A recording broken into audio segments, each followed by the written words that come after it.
السلام علیکم۔ اس میسج میں ہم رموز اوقاف کی ایک بہت ہی بہترین علامت قوسین کا ذکر کریں گے۔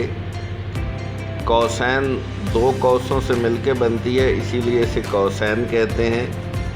عربی کا یہ لفظ ہے قوسین۔ جملہ معترضہ ہمیشہ قوسین میں لکھا جاتا ہے، لیکن اس کے لیے ہمیں جملہ معترضہ کا پتہ ہونا چاہیے کہ جملہ معترضہ کون سا ہوتا ہے۔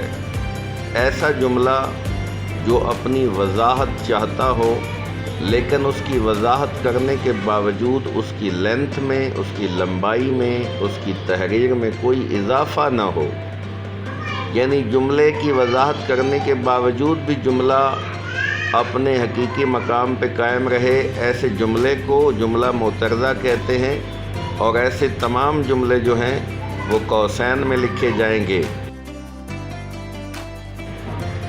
میں یہاں پہ جملہ معترضہ کی ایک مثال جو ہے وہ سامنے لکھ رہا ہوں، آپ اسے دیکھ لیجئے اور پہچان لیجئے کہ کون سا جملہ جو ہے وہ معترضہ ہے۔ دیکھتے ہی آپ کو اس بات کی سمجھ آ جائے گی اور آپ جملہ معترضہ لکھنے کے قابل ہو جائیں گے۔ Thank you very much.